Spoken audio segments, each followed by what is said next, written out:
Bom, grande prazer ter vocês aqui conosco. Eu vou apresentar. Deixe-me antes fazer uma referência aqui, um agradecimento às marcas, agradecimento às empresas cujas marcas estão expostas. São empresas que patrocinam o ciclo anual de seminários da Fundação Fernando Henrique Cardoso.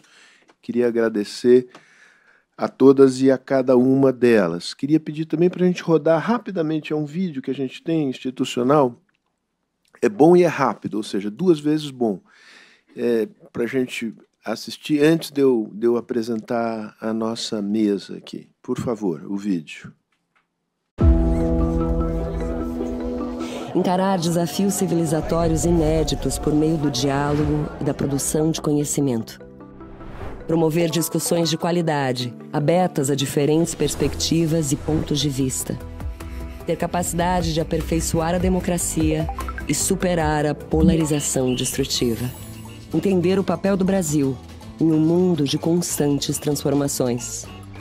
Num dramático cenário de mudanças climáticas, ser parte da solução.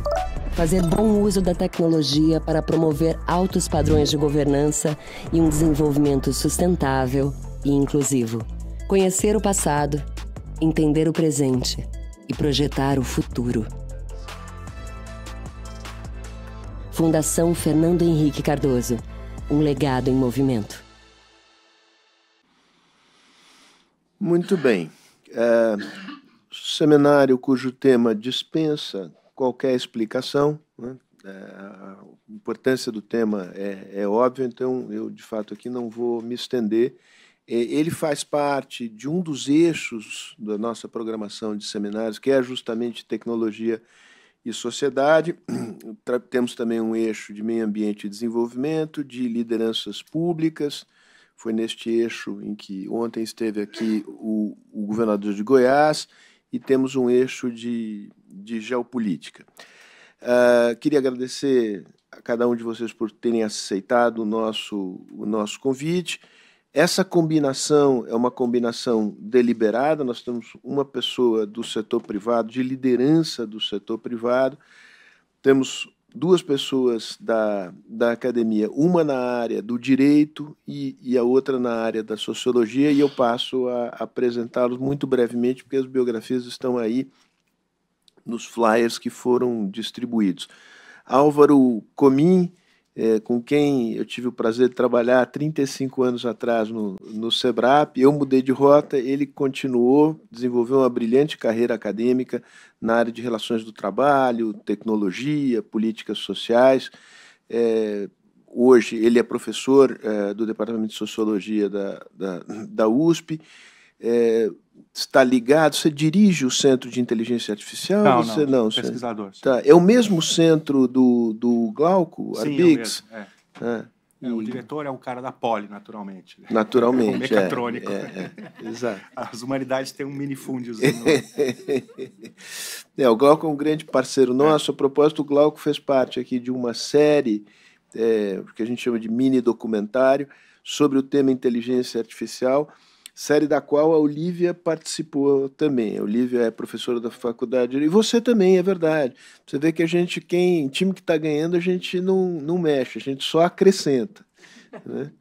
E a Olívia é professora da Fundação Getúlio Vargas, da Escola de Direito da Fundação Getúlio Vargas, e aborda este tema dessa perspectiva, da perspectiva da regulação da inteligência artificial nos seus impactos nas relações de trabalho.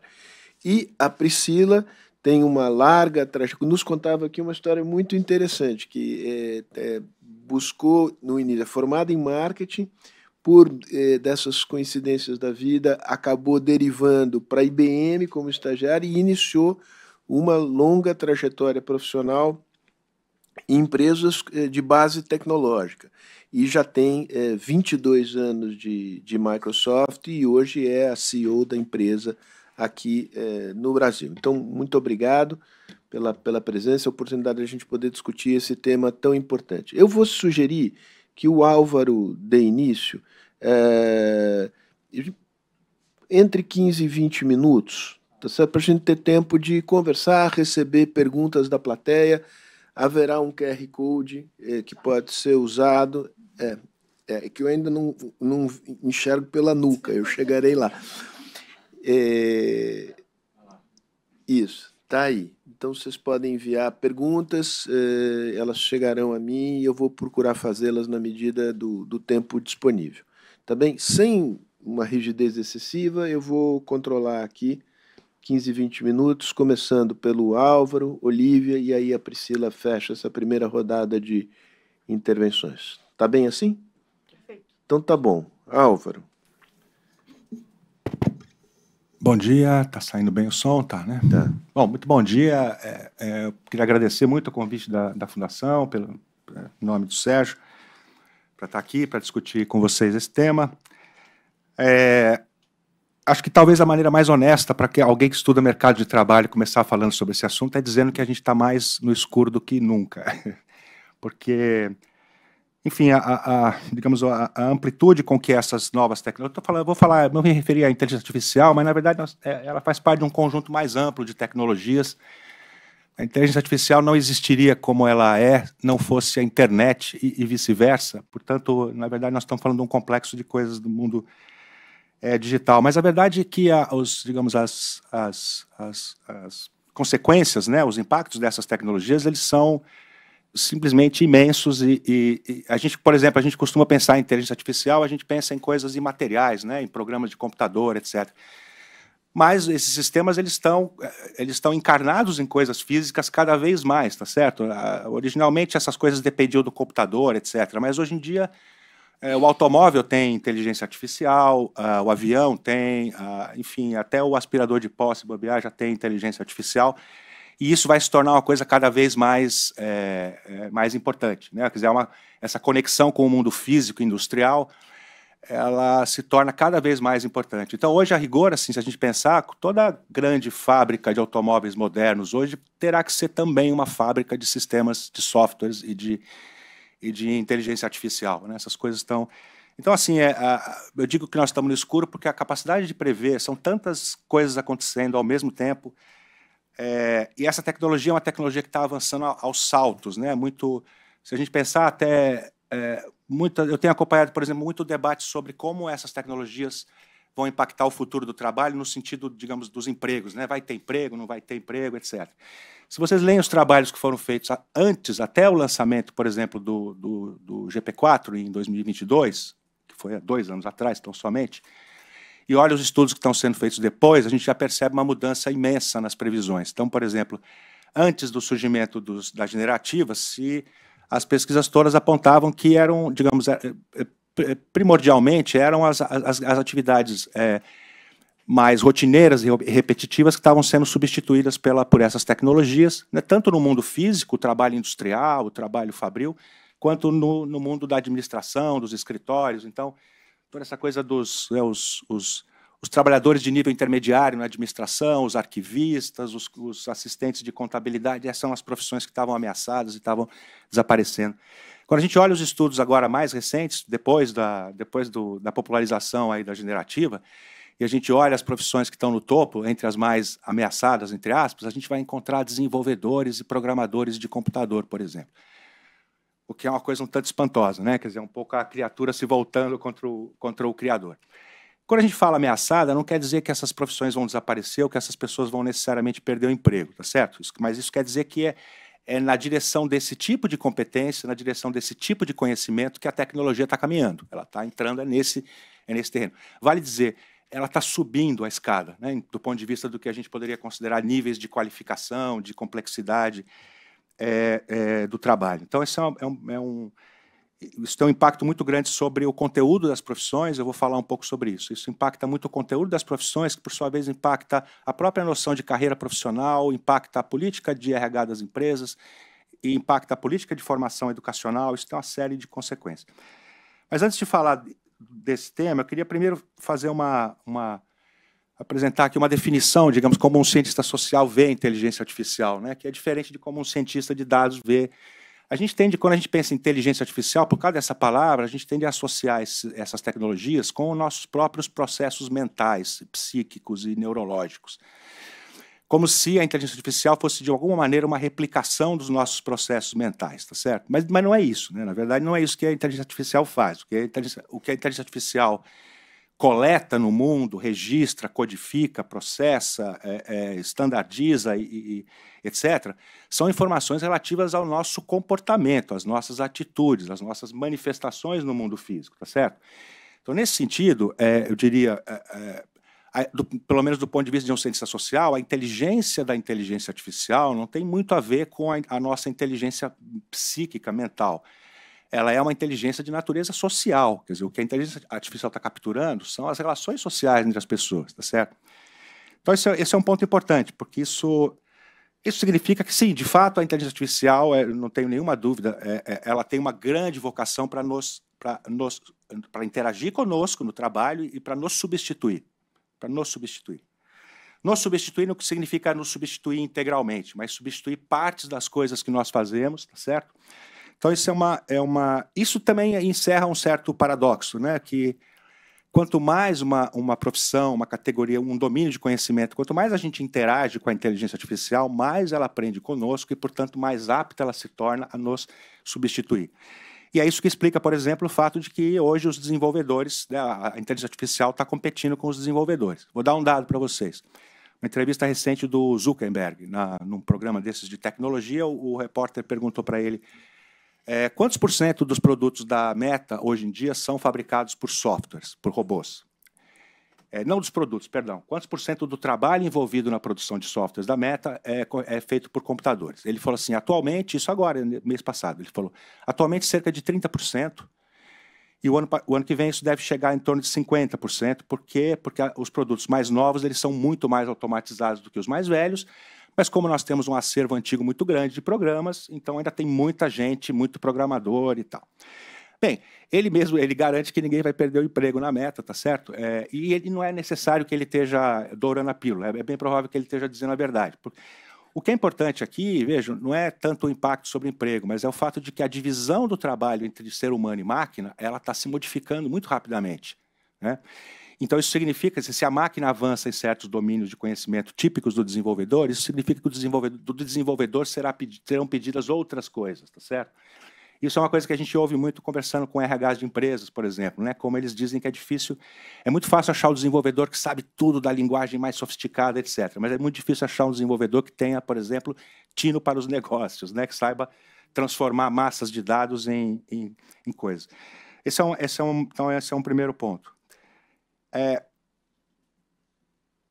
Vou dar um outro exemplo agora de um impacto da inteligência artificial muito diferente, que impacta muito o emprego, qualificação, etc., mas não tem nada a ver com esse primeiro exemplo. Se a gente pensar um setor que está sendo verdadeiramente transformado de alto a baixo por essas tecnologias, digamos, um grande complexo de atividades que a gente poderia agrupar como arte, entretenimento, comunicação, jornalismo, produção de audiovisual, som.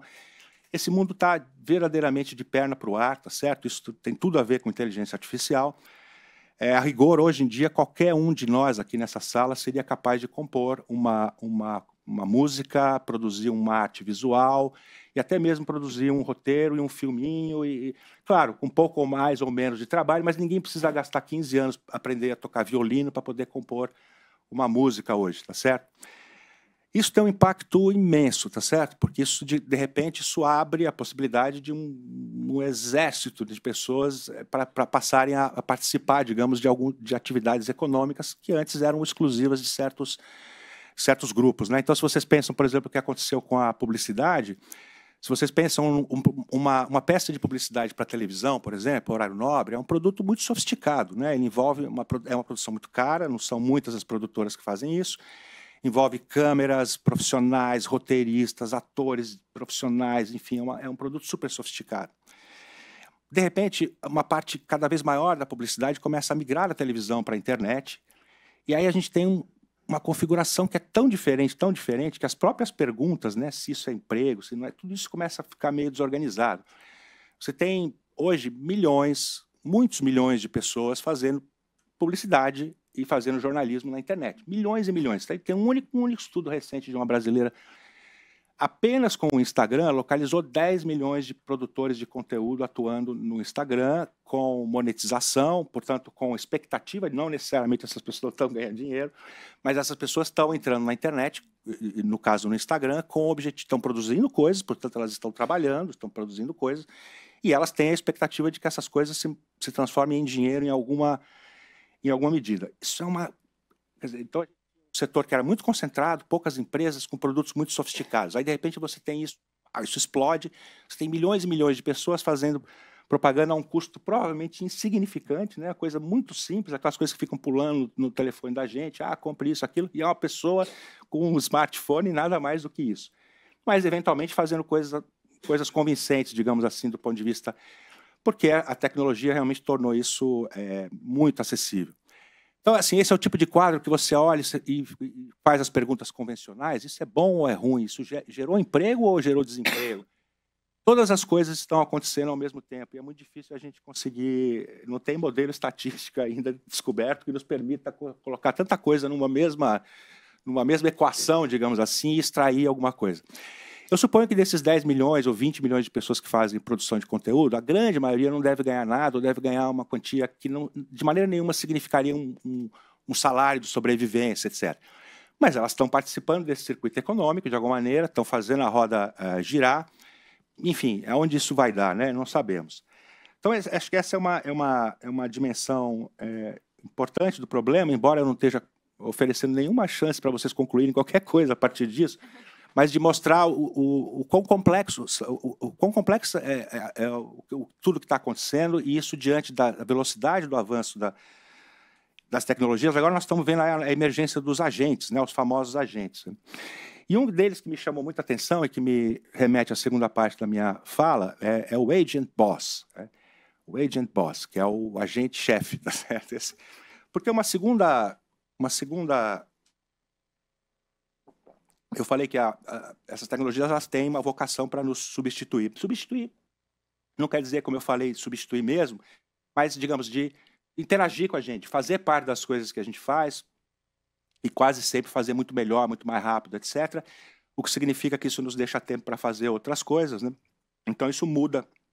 Mas a inteligência artificial ela tem uma segunda vocação importante também, dado tudo que ela sabe sobre nós coletivamente, não só individualmente, que é gerir o trabalho humano.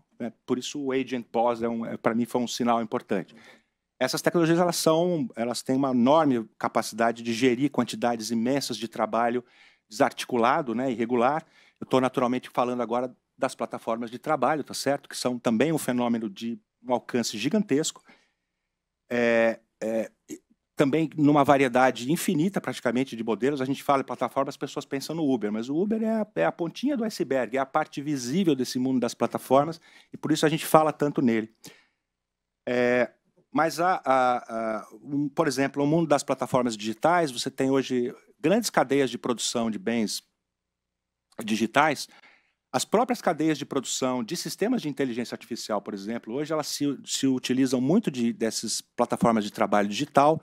Estou falando de coisas como Upwork, como Amazon Mechanical Turk, como Appen, que são, na verdade, são empresas que reúnem grandes cadeias de produção, só que essas cadeias de produção elas estão completamente dispersas, né? É a própria tecnologia quem amarra toda essa força de trabalho, mas você tem simultaneamente num processo, numa cadeia de produção de qualquer coisa, de audiovisuais, etc., você vai ter o cientista de dados trabalhando lá no Vale do Silício, você vai ter o cybersecurity lá, o profissional de cybersecurity que está eu ia falar Ucrânia, para Polônia, vamos dizer assim, e você vai ter milhões de pessoas na Índia, no Paquistão, no Quênia, fazendo tarefas, em geral, menos...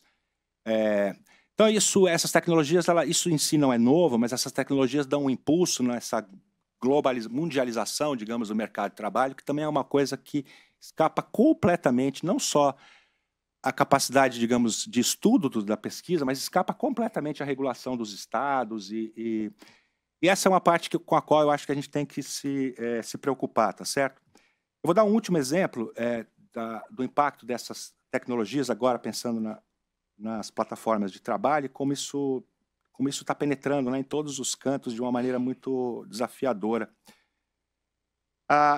Recentemente saiu, agora mês passado, saiu a Associação Nacional de Transportes no Brasil, faz cada tantos anos, eles fazem uma pesquisa sobre o uso dos diferentes módulos de transporte para a mobilidade urbana. Essa pesquisa trouxe um dado muito interessante, né? Ela mostra que a anterior foi 2017 e agora eles fizeram em 24. Bom, a primeira coisa, de 17 para 24, o uso de ônibus pela população nas grandes áreas metropolitanas declinou de uma maneira bárbara, de quase 50% para 30%. Esse é o tamanho do módulo ônibus hoje na mobilidade urbana brasileira. Baixíssimo, tá certo? Especialmente se a gente considerar que o trilho é menos de 5% no conjunto das grandes cidades brasileiras. Essa mobilidade por via de transporte público está se deslocando para o transporte individual, então o carro cresceu, mas o que é mais espantoso é que os aplicativos de transporte, que simplesmente praticamente não apareciam na pesquisa em 2017, são hoje a quarta modalidade de transporte mais utilizada nas áreas metropolitanas brasileiras, por 11% da população. 11% da população, é praticamente tudo que o ônibus perdeu se deslocou para os aplicativos, né? Então vejam, o Uber e os seus concorrentes, mas o Uber, no caso do transporte passageiro, eles têm praticamente 80% do mercado. Não sei se vocês viram também uma entrevista recente do CEO da Uber aqui para o jornal Valor, em que ele dizia que das 10 maiores cidades em viagens do Uber no mundo, 6 estão no Brasil. O Brasil é o paraíso do Uber. Não só o Brasil, né? Eu estou querendo dizer o seguinte, essas tecnologias muito flexíveis, elas encontram em países como o Brasil, como a Índia, enfim, que antigamente a gente chamava terceiro mundo, mercados de trabalho e infraestruturas igualmente flexíveis e repletas de carências, né? Então, isso, para mim, é espantoso pensar que hoje o Uber é uma parte da infraestrutura de mobilidade urbana do Brasil. Se ele sumisse amanhã, por exemplo, a gente sentiria muita falta. Bom, eu mesmo usei para vir aqui agora de manhã. Mas isso também tem uma série de problemas envolvidos nisso, tá certo? Porque nós estamos botando... Porque isso está permitindo, inclusive, aos estados... enfim, olha, o Uber resolveu um problema, tá certo? Dada a sua imensa capilaridade, a flexibilidade dessa tecnologia, ela resolve o problema da mobilidade de pessoas têm que se deslocar para chegar no metrô, para chegar no trem, enfim, ela quebra um galho. E está atendendo principalmente classe C, D e E. Ou seja, está ocupando, de fato, um espaço infraestrutural na nossa economia. Isso, obviamente, é um problema nesse caso, porque, primeiro, porque, assim, quanto mais eu estudo essa questão da plataforma, em particular a questão do Uber, etc., cada vez eu tenho mais dúvidas de que isso seja um negócio viável. Eu, francamente, hoje tenho muitas dúvidas de que isso seja um negócio viável. Não sei se vocês sabem, mas a Uber vem enterrando dezenas de bilhões de dólares desde que ela foi fundada e ela praticamente não consegue ter lucro, não consegue. E gasta uma quantidade absurda. E isso é uma característica bastante generalizada deste tipo de plataforma. São muito agressivas, elas entram em todos os lugares, mas aparentemente elas têm muita dificuldade de ganhar dinheiro com isso. Então isso, veja, significa que essas infraestruturas também são muito frágeis e elas podem efetivamente desaparecer em algum momento, né? Por exemplo, se a gente entrar numa discussão mais forte de regulação desses aplicativos, por exemplo, se a gente aplicasse a CLT à Uber, eu não tenho nenhuma dúvida de que ela iria embora, nenhuma. Não por maldade, mas porque eles não vão conseguir, eles mal conseguem ganhar dinheiro do jeito que eles operam. Então, eu não acredito que botando mais, sei lá, quantos % de custo em cima, eles conseguiriam sobreviver. Então, veja como a gente tem discussões meio esquizofrênicas, né? Ao mesmo tempo, a gente está... Como é que regula esse troço? Pessoalmente, eu não acredito que o Uber possa jamais ser uma empresa a oferecer empregos decentes, bem pagos, regulares, etc, etc, etc. Mas só a Uber hoje ocupa 1.400.000 motoristas no Brasil, tá certo? O que significa também que para qualquer gestor público chegar para o Uber e falar tchau, nós não queremos você, não é uma opção nem um pouco fácil, tá certo? Nenhum prefeito, nenhum governador hoje vai ser louco de se contrapor. Isso, por outro lado, dá um pouco a dimensão do poder que essas empresas rapidamente adquirem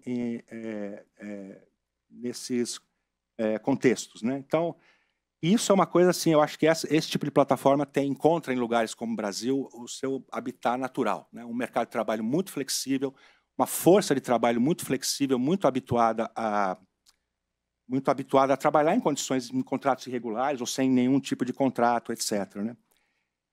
Então, isso é um lado da história. Eu acho que essas plataformas foram feitas para lugares como o Brasil, elas estão vindo mesmo, mas eu acho que isso é uma coisa que deve nos preocupar, né?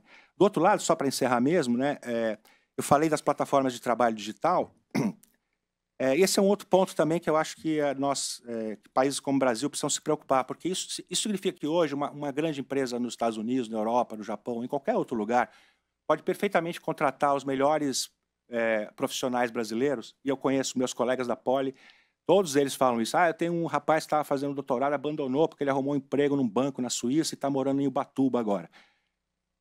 Esse tipo de arranjo está se tornando cada vez mais possível para essas grandes empresas, e aí você tem uma espécie de brain drain disfarçado, porque as pessoas não precisam mais se mudar para poder trabalhar para a empresa, isso está se tornando muito mais fácil, né? Então, me faz pensar muito, quer dizer, que se um país como o Brasil, enquanto a gente não consegue ter o setor empresarial forte no Brasil nessa área, nós não vamos conseguir reter nem sequer a nossa força de trabalho mais qualificada. Então, enfim, é um pouco... Eu peço desculpas por terminar sem nenhum tipo de conclusão, muito menos sem nenhum tipo de mensagem de esperança, etc. Mas, enfim, a minha ideia também não foi passar uma mensagem negativa, foi só dizer o quanto a gente está perdido diante desse... o quão difícil é hoje fazer previsões sobre qualquer coisa. Talvez isso garanta o meu emprego por mais tempo, porque você vai continuar precisando pesquisar as coisas, tá certo? Mas isso sem falar, né, gente? Nós estamos vivendo, o mundo está inteiramente de perna, o mundo inteiro está de perna para o ar, do ponto de vista enfim, dessa mudança colossal de inclinação geopolítica do planeta, e essas tecnologias estão absolutamente no centro desse conflito hoje. Elas são o elemento estratégico dos mais... talvez o tanto quanto foi a energia nuclear nos anos 50 e 60, hoje essas tecnologias elas são a aposta de todo mundo, né? Significa que talvez a gente tenha que viver aí um período de luta, né, entre protecionismo e universalismo nesse campo tecnológico. Mas, enfim, é isso, gente. Obrigado. Eu falei até mais do que devia, né?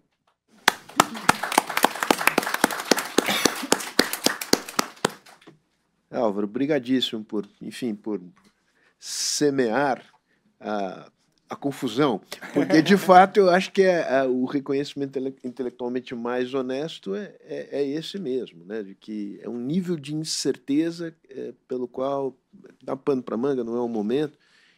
Tenho feito um pouco esse exercício de retrocedendo na história, em que momento, outros momentos, se viveu um grau de incerteza tão radical quanto se vive hoje, várias mudanças interatuando, mudança climática, geopolítica, tecnológica, etc. Mas, Olívia. Obrigada. Bom dia. Também queria começar agradecendo aqui o convite da Fundação, agradeço aqui em nome do Sérgio, e dizer que, embora nós não tenhamos combinado, Álvaro, acho que eu também tenho algumas notícias, talvez não tão animadoras quanto as suas, mas acho que uma percepção geral, né, é que temos mais perguntas, mais dúvidas, incertezas do que respostas, e eu diria que o direito, né, do trabalho, o direito de maneira geral, também está envolvido, imerso nesse mar de dúvidas. Então, acho que esse é um primeiro ponto, né, reconhecer que nem tudo está dado, muito pelo contrário, a gente tem uma série de estruturas jurídicas, alguma moldura que nos ajuda a pensar alguma dessas incertezas, regular um pouco alguma dessas incertezas, mas grande parte delas talvez ainda não esteja muito bem compreendida pelo direito. Eu queria começar sinalizando um pouco uma diferença que você fez também, né, entre possíveis e talvez os mais preocupantes impactos desse complexo de tecnologias para o mundo do trabalho. Acho que um primeiro deles tem a ver com essa preocupação de substituição do trabalho humano, ou pelo menos de algumas tarefas que são desempenhadas, né, pelos seres humanos, e daí, né, nasce a preocupação com o desemprego, o que a gente vai fazer com esse contingente de pessoas, ou que vai ficar desempregado, ou que vai perdendo, pouco a pouco, parte das suas funções, mas também tem um outro impacto tão preocupante quanto, que é o impacto no mundo do trabalho para as pessoas que permanecem trabalhando nas suas mais variadas formas de trabalho, seja em trabalhos plataformizados, por assim dizer, mas também nos trabalhos mais tradicionais, né? Então, mesmo pensando aqui talvez o que seja mais simples da gente resolver primeiro, né, na relação de emprego típica, há também impactos importantes, por exemplo, em relação à gestão do trabalho, à fiscalização das pessoas que estão ali, da sua produtividade, etc. Né? Então, acho que a gente tem essas duas ordens de impactos. Uma boa notícia, talvez, é que algo do direito, ou uma boa parte dele, pode sim, serve para nos dar respostas. Né? Então, algumas premissas gerais permanecem e acho que a gente se agarra nelas. Né? Então, uma discussão muito grande, daqui a pouco vou falar um pouco mais disso, por exemplo, diz respeito à discriminação algorítmica em processos seletivos, né, de novos candidatos àquela vaga de emprego. Bom, discriminar é vedado pela Constituição, não importa a forma como isso aconteça. Então, existem alguns parâmetros, mas também é verdade, apesar disso, que novas formas, né, novas dinâmicas de como isso acontece, talvez sejam menos visíveis, nós estejamos menos acostumados e seja muito mais difícil responder a elas, né, chegar ali no cerne do problema. Então, talvez a boa notícia é que o que nós temos em termos regulatórios pode nos sinalizar alguns caminhos, mas, sem dúvida, né, há muito ainda o que percorrer. Pensando nessa primeira categoria de impactos, né, da inteligência artificial no mundo do trabalho, então, essa preocupação com a substituição do trabalho humano, eu queria trazer aqui 2 exemplos, talvez, do que não nos ajudaram muito no passado. Né? Então, um primeiro exemplo, sempre gosto de lembrar, porque foi uma solução bastante, entre aspas, simples, né? No sentido de proibir, né, a tecnologia, ou proibir a automação. Não sei se vocês se recordam ou já perceberam, mas, por exemplo, no Brasil, nós temos a figura do frentista no posto de gasolina. Né? Por que nós temos essa figura do frentista? E nos Estados Unidos, na Europa, por exemplo, as pessoas se autoabastecem os próprios veículos. Porque aqui existe uma lei que basicamente proíbe a bomba de autosserviço, que os próprios consumidores se abasteçam ali os seus próprios carros. Né? Seja por uma preocupação com o consumidor ou uma preocupação em não eliminação dos frentistas, fato é que essa lei, ali da década de 2000, na verdade, ela proíbe, né? Corta de cima para baixo, elimina a possibilidade ali da automação desse tipo de trabalho. A pergunta que me fica é, será que a gente vai fazer isso? Provavelmente não, né? Acho que não seria o caminho e também já é tarde demais para pensar. O mundo do trabalho está inundado, né, das tecnologias. Então, é muito difícil usar esse exemplo já anedótico do passado para nos guiar de alguma maneira. Um segundo exemplo que eu acho interessante de pensar e olhar para o que, nessa linha também, de o que aconteceu no passado, né, como que a gente pode aproveitar soluções ou reparar alguns erros, queria trazer a lembrança da mecanização do corte de cana-de-açúcar aqui no estado de São Paulo. Né? Ainda que não tenha, num primeiro plano, nada a ver com inteligência artificial, mas a gente está falando de automação, substituição do trabalho humano. Naquela oportunidade, ali também, começo dos anos 2000, a gente teve uma lei estadual que gradativamente, né, buscava eliminar a queimada da cana-de-açúcar e daí implementar o corte mecânico. Essa lei estadual, ela fez uma coisa interessante, que era eliminar gradativamente o corte manual e, portanto, né, implementar a mecanização e, paralelamente, estabelecer uma obrigatoriedade de qualificação dos trabalhadores. Mas uma coisa interessante que aconteceu no meio do caminho é que essa lei, de alguma maneira, foi ofuscada por preocupações ambientais que anteciparam, né, a automação do corte de cana e eliminaram as queimadas, mas nada mais, né, esse acordo privado que foi feito entre a União das Indústrias Canavieiras e o próprio governo, embora tenha eliminado as queimadas, nada mais disse sobre a requalificação dos trabalhadores. Então, esse é um outro exemplo também que eu acho que fica para a gente tomar o cuidado, né, de que eventuais preocupações com as mudanças climáticas, por exemplo, simplesmente, né, não eliminem ou deixem de lado um aspecto social importante e naquele caso, do desenvolvimento da região, né? Então, são 2 exemplos, talvez, do que não fazer ou do que tomar de cuidado, mas 2 exemplos também do que o direito, como o direito, de alguma maneira, já olhou para essa situação, sobretudo considerando que a própria Constituição Federal ela tem, né, um mandamento constitucional que assegura aos trabalhadores o direito de proteção em face da automação, né? Então, existe, né, uma garantia constitucional, mas que, na prática, é muito difícil da gente ver implementada, e talvez, como você mesmo disse, Álvaro, não por maldade, mas de uma dificuldade de saber como encaminhar o assunto.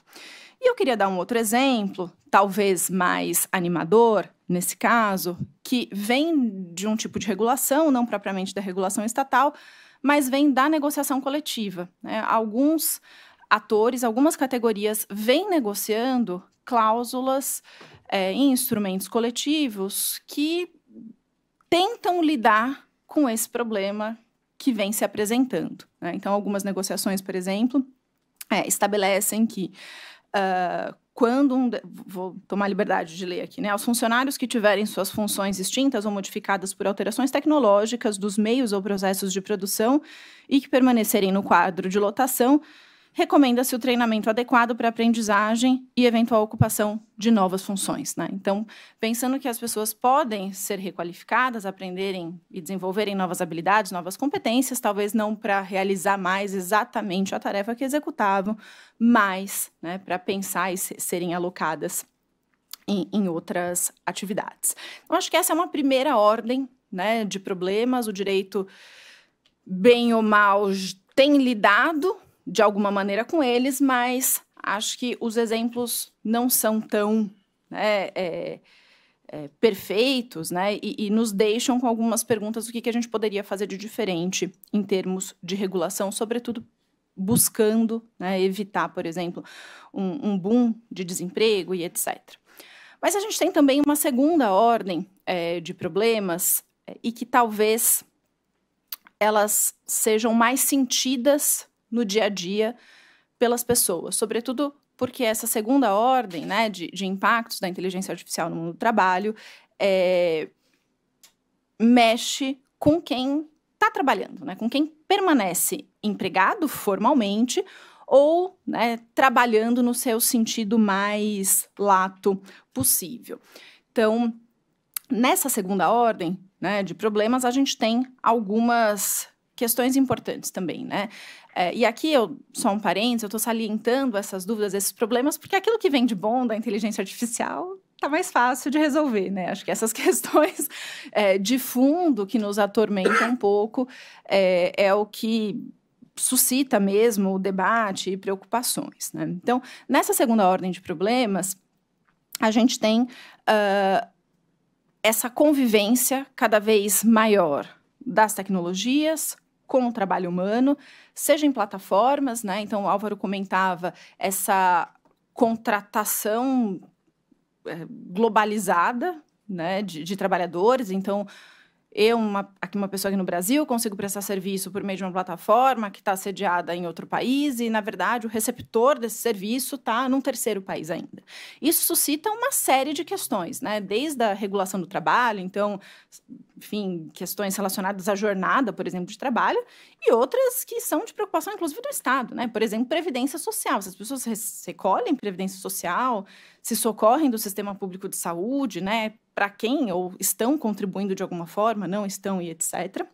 Mas temos também problemas muito concretos do dia a dia que impactam as pessoas que estão trabalhando mesmo em atividades formais, né? Mesmo que sejam empregados, mesmo que não haja discussão sobre vínculo de emprego, existem questões que estão se transformando. Então, cito aqui um primeiro exemplo que vem ganhando bastante atenção também, e tem a ver com os bosswares, né? Esses chefes que são robôs, mas várias dessas ferramentas facilitam enormemente o monitoramento de trabalhadores, de empregados, por exemplo, né? Eles não precisam nem trabalhar em plataformas. Então, hoje, por exemplo, nós temos uma série de empresas dedicadas, né, ao que elas chamam de HR Techs, né, Human Resources Technology, e que aí oferecem, por exemplo, serviços de metrificação mesmo do trabalho humano, né, de monitoramento. Então, algumas dessas ferramentas, por exemplo,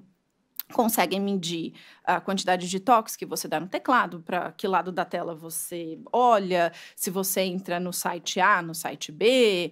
Enfim, o céu é o limite, né? Há muito do comportamento humano sendo medido, perfilado, digamos assim.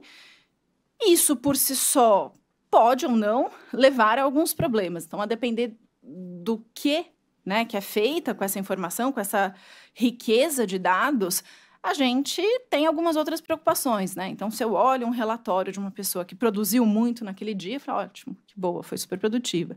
No dia seguinte, se eu olho o relatório dessa mesma pessoa, só que naquele dia seguinte ela digitou menos. Mas digitou menos porque estava numa reunião, falando no telefone, né? Então, é importante pensar também como esse conjunto de dados que vem sendo coletados, né? Como eles são lidos, para que eles vão servir, se são ou não critérios de promoção, se passam, né, por algum tipo de leitura humana, algum tipo de revisão humana, né, e não são tão analisados friamente. Esse é um exemplo, mas a gente pode, daí, né, ir tirando várias questõezinhas jurídicas das mais diversas. Privacidade, por exemplo, né, se eu estou monitorando meu empregado que está trabalhando remotamente na sua casa, eu uso um mecanismo de tirar uma foto espontaneamente para saber se ele está mesmo, né, na frente da tela, e se numa dessas sai a foto da criança, de uma outra pessoa que está na casa, e etc. Então, essa nova forma de monitorar também nos trazem algumas questões que nós não estávamos tão bem acostumados, né? Então, não que sejam exatamente inéditas essas preocupações. Monitorar empregados, por exemplo, já é algo de longa data, né, que a gente está acostumado a lidar. Então, se é excessivo esse monitoramento, se não é, qual é o limite, né, e para que essas informações são utilizadas, mas, sem dúvida, quando isso é feito, talvez, de forma não muito transparente, de forma a espionar aquele comportamento, eu posso ter, né, preocupações dessa ordem, desde a invasão de privacidade, aumento da competitividade no ambiente de trabalho, eventuais impactos na saúde mental, por exemplo, né? Afinal de contas, estou sendo medido a todo tempo, tudo que eu faço, né, tem ali um raio-x de todas as minhas atividades. E aí, novamente, se o direito está preparado para isso, para algumas coisas talvez, né? Hoje a gente tem Lei Geral de Proteção de Dados, que, enfim, já não é nada mais muito novo, mas de alguma maneira sinaliza, né, alguns limites para aquilo que pode ou não ser feito com os dados pessoais, inclusive com dados sensíveis, mas também outras situações não são tão claras. A CLT, por exemplo, pouco ou nada diz sobre esse monitoramento de trabalhadores, né?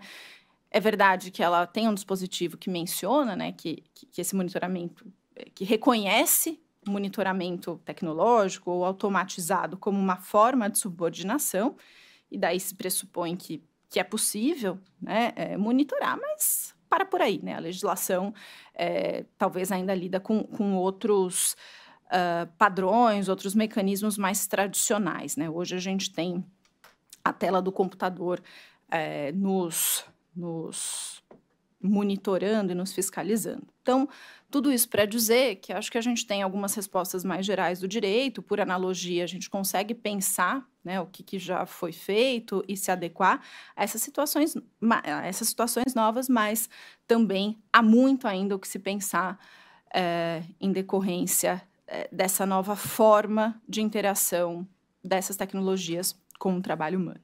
E, por fim, já para encaminhar aqui para o meu último ponto, queria só trazer, né, aqui ao debate que muitos, apesar do direito estar engatinhando e se, né, degladiando aí para descobrir qual é a melhor forma de regular todas essas questões, a gente tem também muitos projetos de lei sendo debatidos no Congresso Nacional, talvez tenha um que tenha, né, ganhado mais atenção.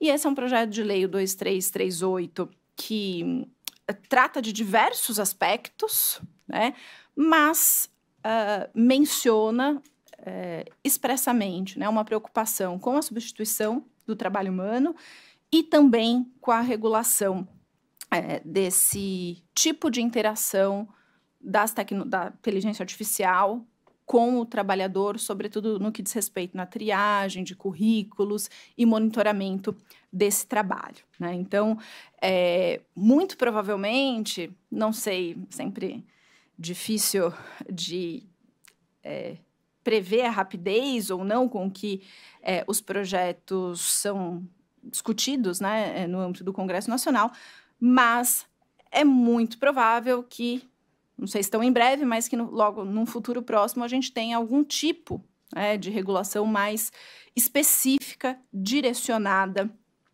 a esse aspecto. E, claro, acho que é sempre importante debater com todos os atores envolvidos o teor do projeto, mas eu entendo que é importante que haja, né, algum tipo de regulação mínima para estabelecer regras do jogo mais claras e, sobretudo, mais justas, né, principalmente considerando o mundo do trabalho que está em ebulição, não só por conta das tecnologias, mas muito por conta delas, né? Então, espero que, em breve, tenhamos uma novidade regulatória mais direcionada e que consiga captar minimamente pontos cruciais para a gente ter um mundo do trabalho mais justo e melhor para todo mundo. Obrigada.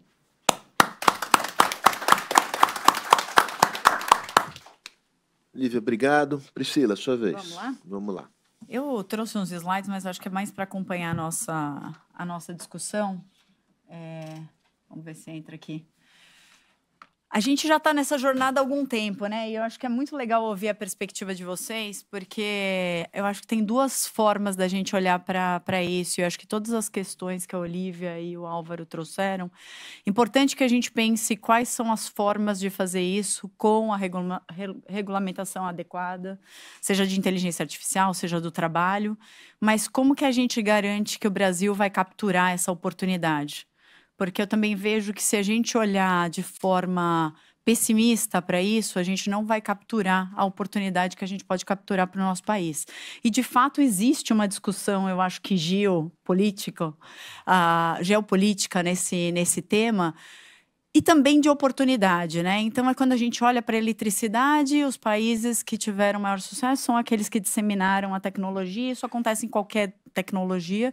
E eu espero que com inteligência artificial a gente seja capaz de fazer isso. Mas, obviamente, passa por uma capacitação não só da nossa força de trabalho, mas também dos nossos estudantes e de qual que é a forma que a gente vai colocar isso.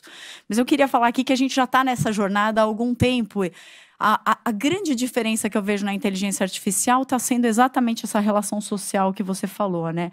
A questão de, com o lançamento, com o advento do ChatGPT lá em novembro de 2022, trazer essa linguagem conversacional, contextualizada, ser capaz de aprender, muda tudo e tem, de fato, um impacto na sociedade.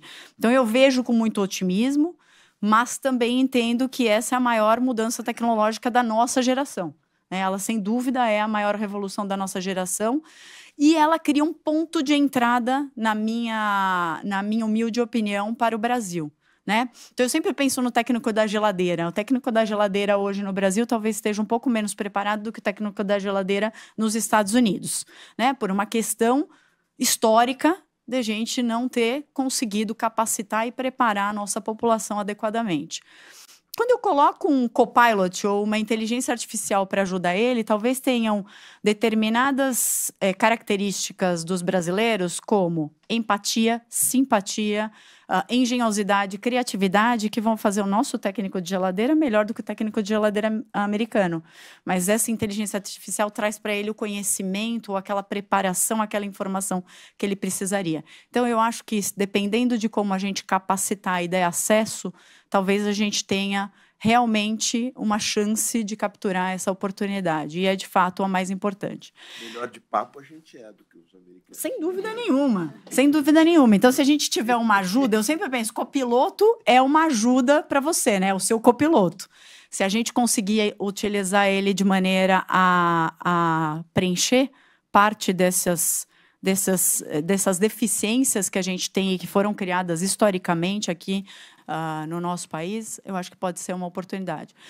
E a gente tem feito a discussão de inteligência artificial muito baseada em como que isso contribui para as pessoas e como contribui para os negócios. Então, se a gente parar para pensar, eu acho que eu não tenho ouvido de nenhum cliente a discussão de redução de força de trabalho, mas sim de como que eles se tornam mais competitivos. E se a gente faz as empresas no Brasil mais competitivas, a gente vai fazer o nosso país mais competitivo. Eu não tenho dúvida nenhuma que isso traz prosperidade para as pessoas. Obviamente que a gente tem que garantir que as pessoas estão capacitadas e que vão aproveitar dessa onda. E por isso que a gente criou esses 4 pilares para ter as discussões com os nossos clientes, porque muitas empresas aqui no Brasil, acho que a grande preocupação é como eu dou acesso, mas, ao mesmo tempo, tenho governança, né? Porque tem risco para as empresas de exposição de dados. Mas como é que eu preparo meus funcionários? Como é que eu mudo a relação com os meus clientes, né? Eu sempre penso, você sabe que eu adoraria, Álvaro, depois com vocês, ter uma discussão sobre a história do Uber. Eu sempre fico pensando no ovo e na galinha, né? Na verdade, ele existe porque já existia um gap de trabalho no Brasil, ou ele é uma força que apareceu, né? Exatamente, as duas coisas. Então, essas coisas surgem dessa maneira. E aí a gente tem 2 formas de pensar como mentalidade. Uma é, poxa, isso é um problema ou isto é uma oportunidade? O que eu faço disso, né? E acho que a gente isso aqui é um tsunami. Então, é melhor que a gente pense como que a gente utiliza isso de uma maneira que seja boa para o país, para as empresas, para o governo e para as pessoas. Senão, a gente realmente vai ser atingido pela onda, porque ela vai acontecer. E aí a gente fala sobre inovação e redefinição de processos de negócio, onde entra um pouco dessa história. Vocês falaram do agente-chefe, mas a gente tem falado muito sobre o chefe de agentes. E acho que é uma outra visão, e eu vou falar um pouquinho sobre isso, que eu acho que também é uma coisa interessante. 82% dos líderes empresariais hoje no Brasil dizem que precisarão de novas habilidades para se preparar para a inteligência artificial. Boa parte do trabalho que a Microsoft está fazendo, além do nosso investimento em capacitação de brasileiros, eu não sei se todo mundo sabe, mas em setembro do ano passado, a gente anunciou 2 investimentos que são os maiores investimentos da história da Microsoft no Brasil. Um é investimento em infraestrutura de tecnologia, de nuvem e inteligência artificial, que são quase 15 bilhões de reais, 14,7 bilhões de reais. O Satya teve e fez esse anúncio junto com o vice-presidente Alckmin, num evento aqui em São Paulo. É o maior investimento único que a gente fez na história da Microsoft Brasil, que está aqui há 36 anos. Então, é muito importante. Mas, junto com isso, vinha o investimento em capacitação de 5 milhões de brasileiros, em inteligência artificial, porque a gente vê todas as oportunidades, né, e todas as possibilidades e deficiências também. Então, seja do letramento digital, de conhecer, de ter as habilidades de inteligência artificial básicas, mas também de como que eu preparo para novas carreiras de cybersecurity. Segurança cibernética é uma carreira que não existia 20 anos atrás, e agora ela existe. Então, acho que tem um estudo até do Fórum Econômico Mundial que fala que a gente tem trabalhos que deixarão de existir e outros trabalhos que existirão até 2030. Nesta conta, a gente tem 80 milhões de novos trabalhos. Então, ela é positiva, mas depende da capacitação e da preparação da força de trabalho existente e a nova. Outro dado interessante é 75% das pessoas declaram que estão usando inteligência artificial no ambiente de trabalho.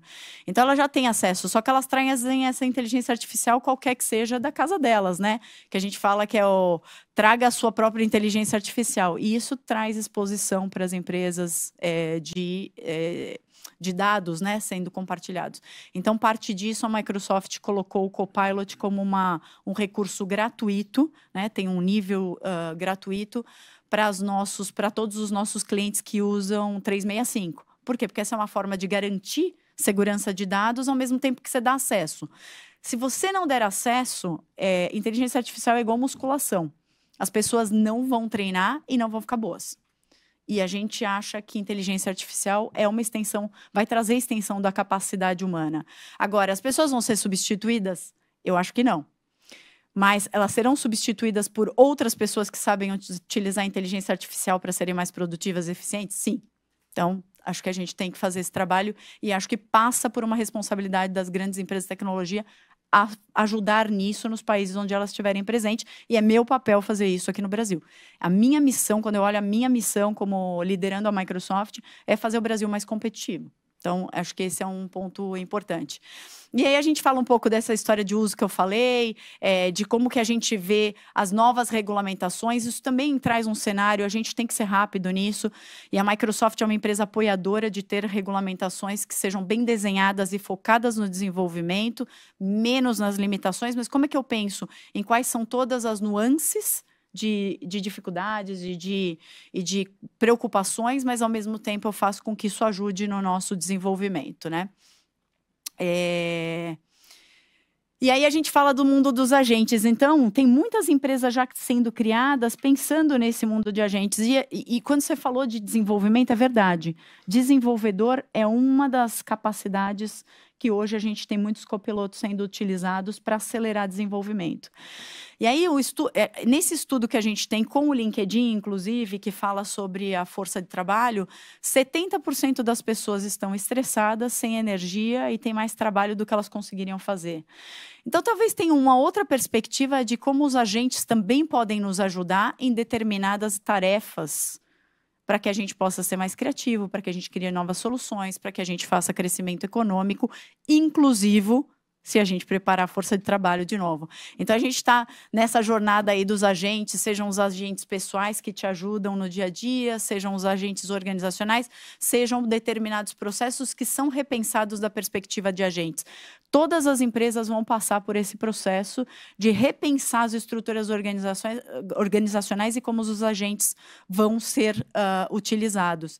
E isso é muito importante para a competitividade, senão talvez a gente tenha muitas empresas que deixem de existir. E isso, com certeza, não seria bom para o desenvolvimento econômico, né? E aí a gente fala um pouco, na nossa cabeça sempre tem um humano ali.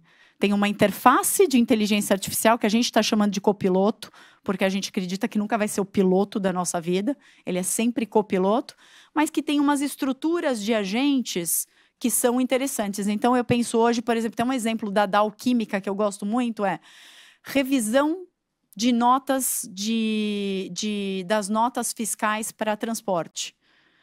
Será que tem um agente que pode olhar se tem alguma inconsistência naquela nota e avisar as pessoas que têm que fazer a aprovação? Aqui eu vejo um problema, aqui eu não vejo um problema. Isso facilita.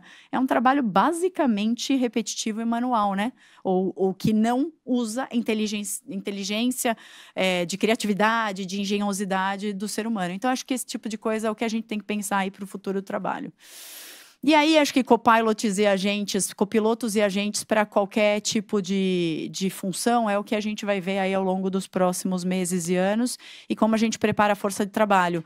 Uma das preocupações você falou um pouco da máquina, do criador e da criatura, né? Hoje, as áreas de tecnologia têm muita preocupação de que eu não consigo mais fazer a governança dos projetos de tecnologia dentro das empresas, porque não vai acontecer dentro da área de TI, vai acontecer dentro das áreas de negócio, porque todo mundo quer usar, todo mundo quer o acesso, porque, de novo, se você não tiver o acesso e não estiver fazendo a musculação da inteligência artificial, não vai aprender coisas novas. Eu fui fazer minha apresentação no Web Summit a semana passada e a apresentação era em inglês. Aí eu fiz meus itens em português, pedi para o copiloto traduzir para o inglês, demorou 30 segundos para ele.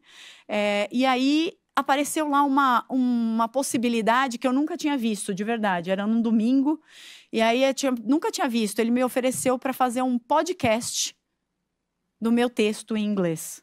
Aí eu falei, por que não, né? Cliquei. Ele fez um podcast de 8 minutos. Eu estudei a minha apresentação, eu ia demorar o domingo inteiro pensando, treinando. O podcast me deu muitas ideias de como que eu poderia falar e ser interessante no palco para falar sobre aquele assunto. É fantástico, não é? Me economizou um domingo. Então, eu acho que é esse tipo de coisa. E aqui, eu acho que é o que a gente tem que pensar. Quais são aquelas atividades que gastam muito tempo e que não necessariamente usam a criatividade e engenhosidade humana e que sim podem ser auxiliadas com a inteligência artificial. E eu acho que esses são os grandes pontos, tem muita gente já utilizando, mas eu acho que do ponto de vista da Microsoft, responsabilidade é o principal tema. Então, assim, você falou de privacidade, eu concordo com você. Privacidade, os dados das empresas não são usados para treinar os modelos. Isso é um compromisso da Microsoft. Os seus dados são seus dados, eles precisam ser protegidos. Nunca um dado de funcionário. A gente tem ferramentas também como o Viva Insights, que fala sobre produtividade. Nunca um dado é usado de um funcionário, é sempre um agregado, na verdade, de aprendizados, né? Então, eu uso isso, por exemplo, para ver quanto tempo eu estou conseguindo gastar externamente versus reuniões internas. Isso me ajuda a ver, inclusive, como eu posso facilitar a vida da minha equipe, né? Mas sempre no dado, no total e não no específico. E compromisso com direito autoral, que é uma coisa que a Microsoft já declarou, que as empresas que estiverem com a gente, se tiver algum momento que a inteligência artificial passou dos seus limites, a gente entraria com essas empresas e seria responsável conjuntamente, né? Então, acho que todas essas coisas são importantes de estar numa regulamentação e a gente precisa garantir que vai existir uma regulamentação adequada para tudo isso. E aí, aqui eu já falei um pouco, né? Na verdade, a gente tem um compromisso com o Brasil e esse compromisso passa por esse investimento que a gente falou de novo em 3 anos e o Capacita AI, né? Que é o a gente chamou de Capacita AI. Não mexe agora. Que é o programa de 5 milhões de pessoas treinadas aí ao longo dos próximos 3 anos. Eu sou otimista, porque eu acho que eu sou da geração que falava que o Brasil é o país do futuro e eu quero que o futuro chegue. E acho que a inteligência artificial é um ponto de entrada, igual no mercado financeiro, como eu falo, tem um ponto de entrada, né? De ação e de alguma... Eu acho que tem um ponto aqui que a gente pode mudar o jogo para o Brasil e eu espero que seja com a inteligência artificial e eu estou pessoalmente comprometida em colaborar com isso, com capacitação. E eu sei de todas as dificuldades e ouço vocês e tenho todo o respeito, tanto para alguém que está no direito do trabalhador ou sociologia, eu acho isso extremamente importante. E eu fiz várias notas, porque eu sou uma boa estudante, mas eu acho que a gente precisa ser otimista, colocar um plano claro de trabalho e fazer com que o Brasil possa capturar essa oportunidade. Obrigada.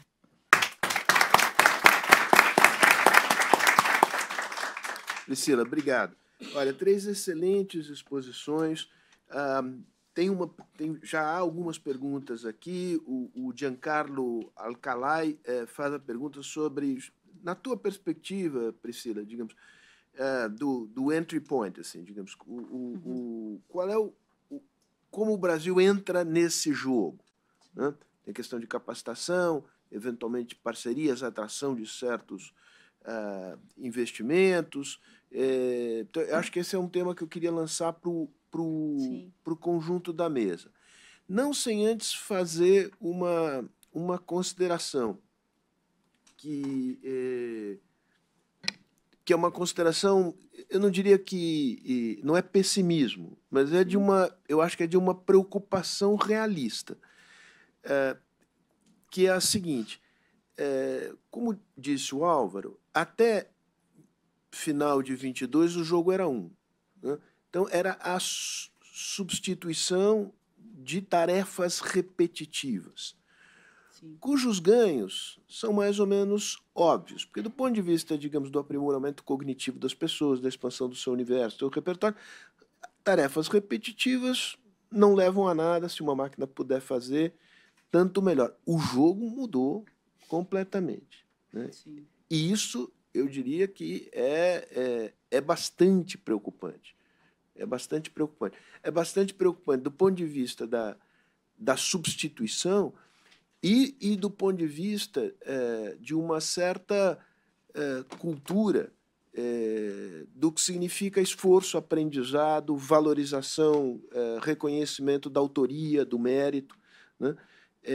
E acho que a gente entrou num jogo complicado. Quando você diz, eu dei um clique ali e gerou um podcast que te treinou, né? Você Priscila é uma pessoa qualificada, você tem uma grande motivação, você ia se expor, né? E aquilo, portanto, foi um elemento que te ajudou a dar um passo além no processo de aprendizado. Para um grande conjunto de pessoas, voltando à metáfora da musculação, por que eu vou fazer? Eu estou fora desse jogo, tem máquinas que fazem por mim, fazem muito melhor do que eu, não é fácil de compreender esse universo. Então, eu acho que a gente está diante de um desafio civilizacional que não é menor, assim, não é... Eu diria que é mais radical do que foi a segunda Revolução Industrial, né? Então, o jogo muda. Então, e lá atrás, o que mudou, digamos, a relação entre capital e trabalho foi a organização dos trabalhadores em partidos e sindicatos. Foi isso que equilibrou um pouco mais ou menos o jogo. E hoje em dia você tem uma sociedade em que a organização dos trabalhadores ela é muito mais difícil, porque ela é enormemente fragmentada, né? Então, eu acho que tem a gente tem que entrar no jogo. Eu queria que vocês explorassem esse tema do entry point aqui, mas assim, eu acho que quem conhece a história dessas transformações tecnológicas, a história do capitalismo, que é uma história de muitas conquistas, mas que precisa de um jogo de equilíbrios, tem muitas razões para ficar muito preocupado, né? E é por isso que eu sou sociólogo e não dirijo uma empresa. Mas eu acho ótimo, por isso que eu falei do ponto de vista do Álvaro. Não, eu acho que... Não, você tem razão. E a preocupação não é motivo para inação. Mas eu acho que a gente tem uma responsabilidade de mostrar que tem uma oportunidade, mas, inclusive, se as empresas não reconhecerem os riscos que têm, do ponto de vista da sua reputação enquanto empresa do setor corporativo, em algum momento elas podem enfrentar uma situação de... Isto é a velha ideologia do setor corporativo, querendo fazer do seu interesse privado o interesse geral da sociedade, e não é porque nós estamos nos lascando. Então, é um jogo difícil. Álvaro, começa você e depois a gente... Bom, sobre a vai questão vai no microfone Brasil, um pouquinho mais. Como é que o Brasil entra nessa? Assim, veja, acho que assim, primeiro a gente tem que... Antigamente, quando a gente pensava política industrial, essas coisas eram aquelas coisas enormes, assim, né, para mudar toda a economia. Eu acho que hoje a gente tem que ter um approach muito mais fino e mais qualitativo, assim. Talvez não dá para você trazer tudo, mas o que a gente pode trazer, né? Eu acho que o Brasil tem está relativamente bem posicionado, se souber fazer uma boa política, para atrair uma parte importante dessa... Eu falei, né, que a inteligência artificial está muito casada com a indústria de coisas físicas. Eu acho que o Brasil, por exemplo, no cruzamento da transição energética, esse é um departamento onde o Brasil está muito bem posicionado, né? O Brasil hoje pode se apresentar ao mundo como um grande produtor de energia renovável. Tudo isso é um pouco discutível, tá certo, até onde tudo isso é renovável mesmo, mas em relação a outros grandes países, o Brasil está excepcionalmente muito bem. E essas novas tecnologias, elas são grandes consumidoras de energia, elas precisam de fontes energéticas e elas serão mais verdes quanto mais a energia que elas usam for verde. Então, assim, acho que o Brasil pode atrair uma parte industrial. Também, assim, eu vou falar rápido, depois a gente pode...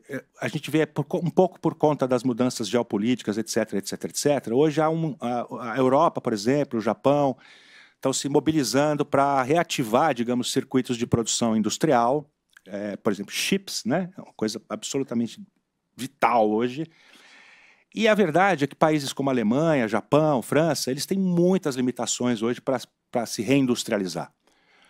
Pouca população e uma população envelhecendo muito rapidamente, não tem abundância de recursos naturais, de espaço, enfim, de tudo que o Brasil tem. A gente vê alguns indícios nessa direção. O Brasil negociou, há pouco tempo teve uma visita ao Japão, e um dos acordos que foram firmados, acordo é acordo, né? Não quer dizer que vai acontecer, mas enfim, justamente os japoneses estão querendo ampliar muito a capacidade produtiva deles na área de chips de última geração e propuseram abrir fábrica no Brasil, por exemplo. Agora mesmo o ministro da Fazenda estava nos Estados Unidos, reunindo lá, acho que era a Microsoft também, né? E NVIDIA, tentando atrair investimentos na área de data centers, de grande escala, etc. Então, assim, acho que o Brasil está bem posicionado para entrar nisso, também na área de baterias e de carros elétricos, que também é uma coisa que se encadeia hoje muito com inteligência artificial, a promessa do tal do carro autodirigível. que eu quero ver, assim, lá, eu acho engraçado essa discussão. O negócio da direção, gente, é um ótimo exemplo de como a gente mesmo não sabe o que a gente sabe, tá certo? A Google, em 2005, falava que ia ter um carro autodirigível no máximo em 5 anos. Então, até hoje estão apanhando, tá certo? Uma coisa é você fazer um carro andar sozinho em São Francisco. Faça isso em Nova Delhi ou em São Paulo e aí a gente conversa, tá certo? Muito longe disso. O que significa que dirigir um automóvel nas ruas é uma coisa muito mais complexa. A gente não pensa o quanto conhecimento tácito e feeling, etc., é envolvido em dirigir um carro num trânsito maluco, tá certo? Ao tentar robotizar isso, a gente descobre que, afinal de contas, o motorista é muito mais qualificado do que a gente imagina. Tem muito mais coisa acontecendo ali para ele dirigir direito, né? Então, esse eu acho que é um bom exemplo. Então, assim, a coisa dos carros autodirigidos, eu acho que o Brasil tem uma posição muito boa para atrair essas coisas para cá. Acho que isso hoje depende em parte de capacidade de financiamento. Eu acho que o BNDES está se reequipando de novo, mas depende muito de regulamentação, de como fazer isso. Não é nada trivial. Então, eu sou relativamente otimista em relação a isso, até onde, enfim, é possível ser otimista nesse mundo que nós estamos vivendo. A questão do trabalho, assim, é muito, como eu disse, é muito difícil hoje, assim, os estudos são muito mais exatos em prever o que vai desaparecer em termos de ocupação do que o que vai aparecer. Por razões mais ou menos óbvias, tá certo? A gente não controla essas inovações, as coisas estão surgindo aos borbotões. E, assim, muita coisa que foi escrita com o maior rigor e o maior cuidado há 5 anos atrás, você pode jogar fora, porque já não está mais valendo. É um negócio desesperador para quem é pesquisador. A coisa de, por exemplo, da substituição de trabalhos repetitivos, eu concordo que gente, a verdade é que uma parte imensa das ocupações que as pessoas exercem cotidianamente, se elas desaparecessem, pelo lado do interesse, da cognição, do prazer, isso não faria falta nenhuma, absolutamente nenhuma, tá certo? Muitas profissões deveriam desaparecer, porque as pessoas, fazê-las é um sofrimento, em geral são mal pagas, etc. O problema é que elas geram emprego, e é disso que as pessoas vivem, especialmente num país onde as pessoas têm pouca renda, tá certo?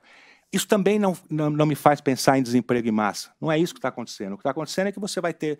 Primeiro, né, você tem algumas coisas mais finas. Quando você elimina uma tarefa mais repetitiva, eventualmente você está fechando a porta de ingresso numa carreira. Por exemplo, num escritório de advocacia, antigamente você tinha um batalhão de estagiários, porque toda vez que você precisava saber enfim, né, como é que era a jurisprudência de alguma coisa, você mandava aquela gente para os fóruns, recolher coisa e tal. Hoje em dia você, aperta um botão. Esse emprego em si era um emprego meio bestalhão mesmo, mas ele era o primeiro degrau na carreira de um futuro advogado. É assim que as pessoas começavam, como estagiário, fazendo esse trabalho meio besta e aprendendo, etc. e tal. Isso é um problema, né? A gente fecha portas iniciais em carreiras. Também foi mencionada, quer dizer, essas grandes categorias de trabalhadores repetitivos eram também a base dos sindicatos, bancário. Gente, bancário é uma profissão que foi desidratada antes mesmo da inteligência artificial, né? E quem é que faz o trabalho do bancário hoje? Nós mesmos. Quase tudo que a gente fazia no banco, a gente faz hoje nós mesmos. Então, assim, essas grandes categorias eram também as categorias que eram as categorias maciças, que eram base dos grandes sindicatos e que, por sua vez, um pouco davam a dinâmica dessas negociações. Isso é um problema. Mas o maior problema de todos, eu acho que, assim, as ocupações que estão surgindo, elas estão surgindo por fora do paradigma do trabalho assalariado, formal, regular, etc. Tá certo? Isso não tem que ser ruim para todo mundo. Se você vê, por exemplo, as pesquisas de opinião com os motoristas de Uber, eles adoram, eles defendem aquele modelo, eles não querem a CLT, etc. Tudo bem. Mas a questão é, os sistemas de proteção social estão ameaçados em todo o mundo. Não só por causa da inteligência artificial, tá certo? Mas, digamos, essa migração dos empregos, do velho paradigma do emprego assalariado, de 8 horas por dia, etc., para, por exemplo, a uberização. Eu não vou nem discutir se isso é bom ou ruim em si. O fato é que isso vai...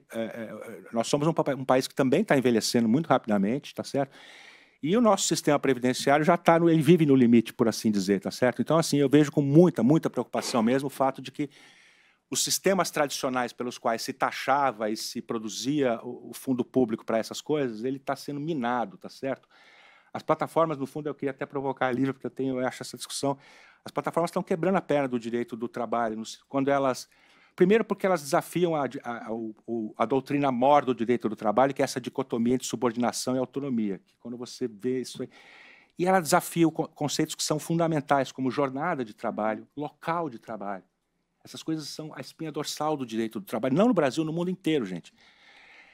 E as plataformas estão demolindo esses referenciais do direito do trabalho. Então, assim, eu fico... quer dizer, encaixar essas coisas no direito do trabalho, ou o direito do trabalho precisa de uma enfim, se atualizar de alguma forma para alcançar esse troço, né? Um pouco esse é meu comentário. A bola rolou para você. Naturalmente veio para cá. Vou começar pelo final. Eu não tenho dúvida que o direito do trabalho precisa... eu diria que talvez se expandir ou mudar algumas premissas para compreender essas novas formas de trabalho, né? Acho que sim, não só as plataformas, mas modalidades distintas de contratação. Então, hoje, mais do que a uberização, talvez o que mais nos preocupa é a pejotização do trabalho, né? A transformação das pessoas físicas em pessoas jurídicas. Então, acho que juntando, né, esses diferentes modelos, eu acho que isso, sem dúvida, é um chacoalhão e coloca esse direito que foi se descolando do direito civil justamente porque reconhecia no trabalhador e nessa relação de trabalho uma assimetria, coloca esse direito, né, na berlinda, e acho que, sem dúvida, vai ser necessário, né, se reenquadrar, senão a gente vai regular talvez poucas relações, o que sobrar da relação de emprego. Mas eu acho que algo que a gente não pode perder de vista, e que o direito do trabalho é talvez o responsável por levantar essa bandeira, não só, mas uma dimensão importante, é reconhecer que as relações são assimétricas e deixar, né, de olhar com mais cuidado para aquela famosa parte mais fraca, vai trazer uma situação, talvez, de injustiça muito grande. Então, acho que se a gente pode, né, recuperar algo de fundo do direito do trabalho para olhar para essas situações, ainda que essas pessoas não sejam mais empregadas, nem queiram ser empregadas, etc., é reconhecer que essa relação não é perfeitamente equilibrada. Eu acho que é um bom ponto de partida, e por isso que eu penso que... Eu posso te colocar um pouquinho mais, acender um pouquinho mais o fogo? Há um conflito, eu não diria aberto, mas quem acompanha percebe, entre o STF e a Justiça do Trabalho, em torno desses temas, né? O que levou agora o ministro Gilmar a sobrestar todos os processos, dizer, enquanto eu não, enfim, primeiro ele, depois o plenário se manifestar sobre isso, nada se decide no judiciário. Qual é a tua, digamos, observação sobre esse conflito? Acho que isso já não é de hoje, né? Há mais ou menos uns 2 anos, boa parte das notícias que envolvem direito do trabalho e STF diagnosticam, né, um pouco esse conflito. Eu acho que, primeiro, né, essa discussão que paira hoje no STF, seja em torno da pejotização, seja em torno da uberização, porque a gente tem 2 temas de repercussão geral em aberto para serem julgados sobre esses 2 temas que nós estamos discutindo aqui, né? Acho que isso de um lado, é um reflexo do que a gente já vinha vendo na sociedade, então, uma enorme gama de pessoas trabalhando nas plataformas, uma enorme gama de pessoas em alguns setores trabalhando como PJs, né? Então, a depender da área, não existe emprego CLT. Não existe. Meu marido é engenheiro, recentemente mudou de trabalho, a gente brinca, né? Casa de ferreiro é espeto de pau mesmo, porque isso é uma coisa que não existe mais no mercado. Então, alguns setores especificamente mudaram a sua forma padrão de contratação. Então, acho que um pouco do que a gente vê no STF é reflexo do que vinha acontecendo na sociedade. Mas, por outro lado, acho que eu vejo com olhos de enorme preocupação, porque tem, de um lado, né, uma questão de fundo nessas 2 situações, que é o que eu dizia, a assimetria de forças, ainda que a pessoa tenha a maquiagem de PJ, segue uma série de regras, não tem controle sobre a carteira de clientes, não tem controle sobre o valor do seu trabalho. E, no fundo, quando a gente olha para a situação concreta, cheira a fraude mesmo, né? Ela, tudo bem, tem essa maquiagem, mas deveria ter sido contratada como empregada. Então, e aqui, de novo, não é assim um apego do emprego pelo emprego, como se fosse a única forma de regular o trabalho. Acho que não é. Tem alguns outros exemplos diferentes em outros lugares do mundo, apesar, né, de, em geral, a regulação do trabalho ser um pouco binária mesmo, ou é empregado ou não é. O ponto é que, se não é empregado, todas essas estruturas que sustentam a rede de proteção social, elas vão erodindo aos poucos, né? Então, um exemplo é a Previdência. Boa parte do que sustenta a Previdência vem das relações de emprego típica, né? Então, acho que essa é uma das preocupações. Inclui a coisa do MEI aí também. Exato. É uma bomba relógio catastrófica, porque você vai incluindo pessoas dentro do sistema, mas com um nível de contribuição... No microfone, por favor. Com um nível de contribuição que é insignificante, tá certo? É muito generoso o sistema, mas ele é uma bomba relógio. E ele também serve para disfarçar... Perfeito, a pejotização do trabalho mais pobre é a MEI. Quando a gente fala pejotização, é quase que um neologismo meio guarda-chuva para abarcar essas várias situações. E eu acho que aí tem uma questão também... Tem várias questões meio jurídicas de fundo nesse ponto do STF, mas eu queria só destacar uma delas, que é, primeiro, né, a contratação das pessoas não é um cardápio. Por mais que a gente ache caro a relação de emprego ou ache que ela pode mudar, existe uma regra que, se as pessoas se enquadram nessa categoria, devem seguir aquela contratação. Quando o STF, de alguma maneira, sinaliza que é possível, é válido ir por outro caminho, acho que isso abre um flanco muito grande para o esvaziamento de tudo isso que a gente tem falado, né, dessa rede de proteção social. E, por fim, deixa de olhar para uma premissa muito importante, não só do direito do trabalho, mas especialmente do direito do trabalho, que é a primazia da realidade, né, um princípio que norteia esse ramo do direito, porque fraude a gente não vai achar mesmo no abstrato. Né? Abstratamente, no papel, tudo é possível, mas eventuais fraudes a gente só faz olhando para aquilo que aconteceu no caso concreto. Né? Então, quando o Supremo sinaliza que tudo pode, acho que isso abre um caminho que é perigoso, né? Para eu escolher se eu quero ou não seguir determinada legislação. Então, feito esse parênteses, eu só queria fazer aqui um comentário, dois muito pontuais. Pensando na sua pergunta inicial, né, do ponto de entrada, acho que é importante ter um otimismo e pensar, né, como que a gente pode pegar esse bonde, tomando sempre consciência de desigualdades que nos perpassam, né, historicamente, e se é possível lidar com elas de alguma maneira. Mas, dentre essas oportunidades, lembrar do Sistema S, né? A gente tem um sistema que é um modelo de qualificação, de inserção das pessoas, né, no mercado de trabalho. Eu acho que isso poderia ser um bom formato, né, para ser revisitado e, eventualmente, se adequado um pouco melhor a esses novos desafios. E um segundo comentário muito pontual, nós fizemos uma pesquisa ano passado lá na FGV sobre futuro da advocacia, habilidades da advocacia, e uma das coisas que aparecia muito na fala de vários advogados era eu quero a inteligência artificial porque ela vai me deixar com tempo livre para advogar, né? Então, a ideia de que tudo aquilo que, assim, não é parte, né, do coração do meu trabalho vai ser feita de lado, mas a outra preocupação, e que vinha da voz dos estagiários, advogados júniores, era, bom, mas o que eu fazia não é mais necessário, né? Então, isso levanta, inclusive, um ponto anterior de como lidar com os estudantes, o que ensinar, né? Porque essas carreiras de entrada talvez sejam mais ameaçadas em algumas, né, para algumas situações, para algumas carreiras. E a universidade, conseguinte, né? E a universidade. A graduação é uma coisa que está também na Berlinda hoje em dia. Com certeza. Porque essa ideia de que você aprende, né, no começo da sua vida e depois você faz uma carreira com aquilo. Isso aí já era. Mas ninguém sabe muito bem como refazer esse troço. Priscila, queria a tua visão sobre, digamos, o que te faz otimista em relação ao Brasil de aproveitar o tsunami, né? E algumas perguntas mais pontuais, que essa se refere a quem está ali, de fato, com a mão na massa, né? Pergunta, por exemplo, que foi feita pela Simone Tchernieskovsky. Simone, sempre eu pronuncio mal seu sobrenome.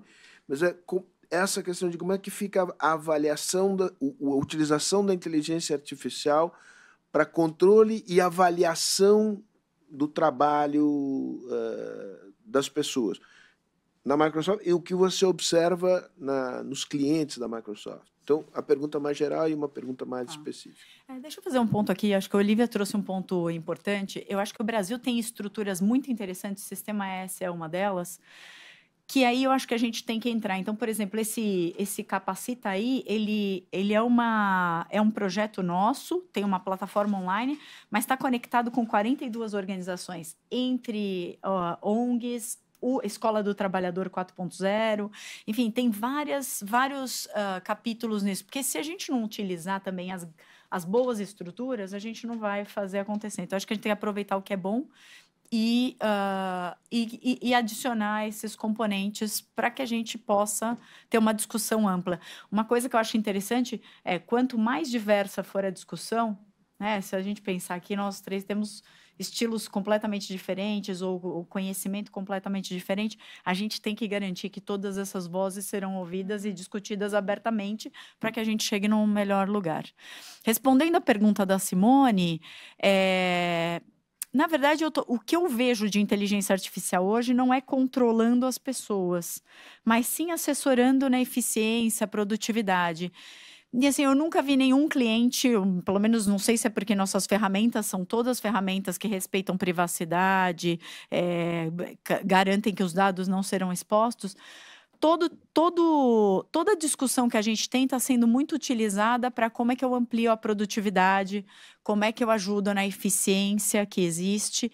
E óbvio que aqui ouvindo todo mundo, a gente tem que ter a garantia que isso será melhor para todas as pessoas. No final, a gente está fazendo, né? Porque a gente também é ser humano aqui e a gente quer todo mundo que seja o melhor para as pessoas. Mas eu não tenho visto como um controle do trabalho nos nossos clientes ou um controle específico das pessoas. Eu acho que tem sido utilizado muito mais. Eu acho que muito das discussões tem sido como eu dou acesso com governança, porque eu tenho medo que minha empresa esteja exposta, mas ao mesmo tempo eu tenho medo que se eu não fizer isso agora, os meus funcionários não estão preparados. Então, eu acho que esses são os dilemas que estão ali na cabeça das pessoas. O que são small models? Então, tem os Large Language Models, igual ao OpenAI, e tem os Smalls, que podem ser muito específicos e que são mais baratos. Então, por exemplo, no ramo do direito, tem algumas empresas muito interessantes desenvolvendo esses modelos de linguagem pequenos, vou traduzir dessa maneira bem...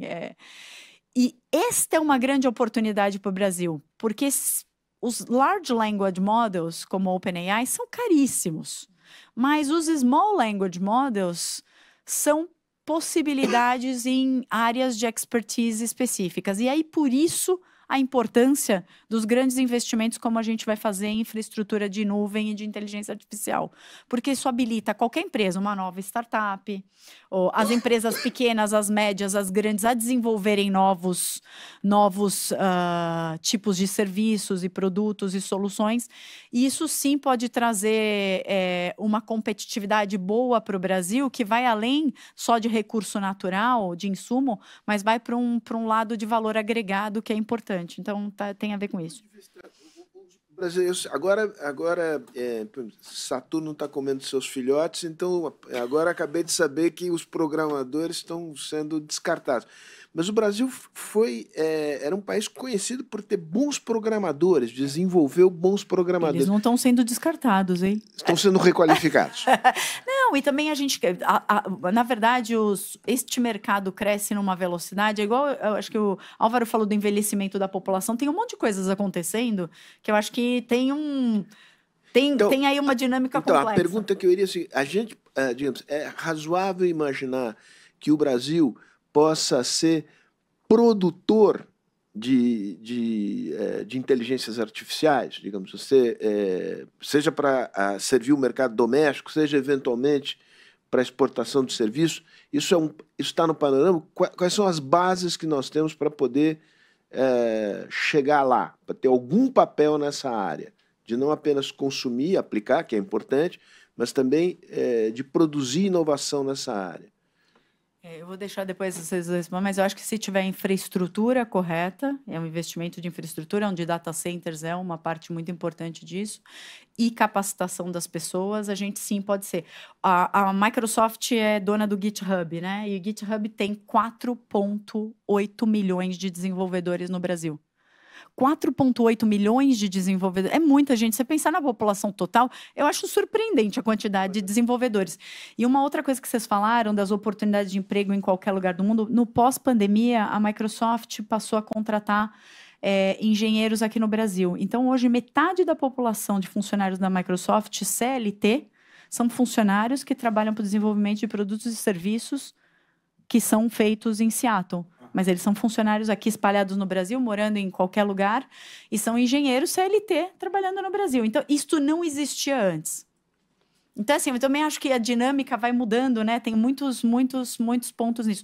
Mas, sim, tem muitos desenvolvedores e eu acho que aí tem uma oportunidade para o Brasil. Além da oportunidade, vocês falaram do ponto de entrada, né? A gente acabou... O perfil dessa turma? Engenheiros Engenheiro de software, jovens. Jovens, onde? São Paulo, Rio, Santa Catarina? Nossa, em todos os lugares. Em Curitiba, no Pará, tem Belém, Curitiba, estão espalhados em todos os lugares, ninguém reporta para mim, todos eles têm uma linha de reporte, é para desenvolvimento de produto, mas são pessoas que estão no Brasil, que eventualmente não querem sair do Brasil e que não tinha esse tipo de profissão antes, né? O engenheiro de software, ele tinha que mudar para a matriz dessas grandes empresas de tecnologia. E agora podem estar aqui, trabalhando de casa. Inclusive, não precisa nem sair, que a gente tem escritório em Brasília, Rio e São Paulo, mas muitos deles não estão nesse eixo. Eu estava procurando aqui alguma pessoa que fez uma pergunta, eu não achei aqui, mas tinha uma pergunta sobre como reter esse brain drain, né? O que você está dizendo é ter oportunidade aqui, né? E é provavelmente melhor morar em Ubatuba do que morar em Minneapolis, por exemplo. Bem mais gostoso. Muito bom, muito bom. Eu fiquei com a sensação que você iria... Não, enfim. Você tem uma avenida pela frente, mas assim, é um pouco explorar essa questão, digamos, das oportunidades que essa tecnologia nos oferece. Por exemplo, como é que você vê o mundo das universidades, dos centros de pesquisa no Brasil se mobilizando ou não se mobilizando para isso? Que é uma das perguntas que tem aqui na minha lista. Primeiro, assim, essa coisa do sumiço do desenvolvedor, eu também não acho que ele vai sumir, pelo menos não tão cedo, por várias razões. O exemplo que eu dei foi um exemplo dramático. Eu peguei a meta lá em cima e falei, na meta agora é assim, tá certo? Mas a meta tá lá em cima. Sociólogo adora assustar os outros, viu? Não, mas o Álvaro tem razão. Você sabe que hoje o maior problema dos nossos clientes é a fila de projetos. Então, ele não consegue dar vazão aos projetos. Isso vai ajudar. Então, assim, você tem esse nível que as empresas de pós, Big Tech, estão atuando lá em cima, no nível da inovação, etc. Ali a revolução é todo dia, imagino. Mas isso não acontece no resto do mundo no dia seguinte. Aqui no Brasil, a Cristina provavelmente tem uma visão diferente, porque ela está lidando exatamente com as empresas que estão incorporando essas tecnologias. Mas quando você olha as estatísticas mais gerais, por exemplo, do NIC-BR, lá do Ponto Brasil, o nível de utilização dessas tecnologias pelas empresas brasileiras ainda é insignificante e está restrito a alguns setores e a empresas de grande porte. Então, assim, há um vasto universo virgem das empresas brasileiras para absorver esse negócio. Aí eu acho que isso também precisa de incentivo, tá certo? Essas tecnologias elas não vão assim por conta própria. A maioria das empresas brasileiras são de médio e pequeno porte, não são empresas muito capitalizadas, enfim, tem N razões aí pelas quais que retardam, digamos, a penetração dessas tecnologias. Isso é muito ruim, eu acho que essas tecnologias precisam entrar mais rápido. Quanto ao Brasil ter algum protagonismo nessa área, a posição do Brasil hoje, se a gente pegar só o circuito universitário, esses indicadores de produção de papers, etc., a posição do Brasil não é das piores. Não é boa, mas também não é das piores.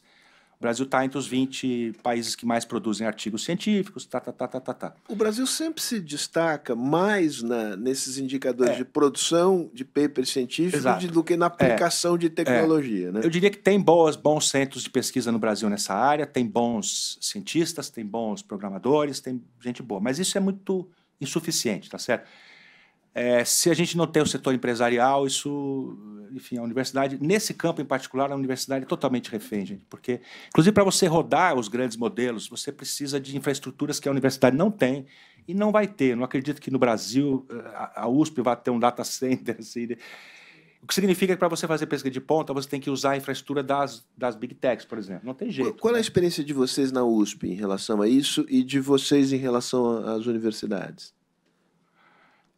Eu não estou na melhor posição para falar sobre isso. Seria melhor conversar com meus amigos engenheiros, que são as pessoas que de fato interagem com empresas e estão desenvolvendo coisas com empresas. Mas eles estão fazendo coisas fabulosas, por exemplo, de mapeamento da chamada Amazônia Azul inteira. Tem gente desenvolvendo dicionários de língua nos idiomas indígenas brasileiros. Tem um monte de coisa sendo feita. E é produção de tecnologia, não é só adaptação de tecnologia. Então, assim, tem gente com capacidade de fazer isso. Na área militar, na área do agronegócio, isso hoje é muito, muito forte. A USP é muito forte nessa área de pesquisa de IA é muito forte. Então, assim, eu acho que tem áreas de excelência, e estou falando da USP, mas a gente poderia incluir pelo menos mais umas 10 boas universidades nessa sacola. Então, assim, eu acho que o mínimo no campo acadêmico a gente tem, e essas pessoas estão acompanhando o progresso desse negócio, mas sem a perna empresarial é muito difícil. E eu acho que aí o Brasil não temos muito tempo a perder. Eu acho que isso tem que ser feito por meio de grandes parcerias. Acho que o Brasil tem que explorar a diversificação hoje. Essas tecnologias, elas até muito pouco tempo, elas estão muito concentradas nos Estados Unidos. Isso hoje deve mudar, porque por várias razões, mas isso deve mudar. Eu acho que a gente tem que explorar a diversidade e tem que fazer parcerias com grandes empresas internacionais, parcerias que envolvam, enfim, trazer tecnologia para cá, parceria de verdade, tá certo? Para desenvolver tecnologias aqui.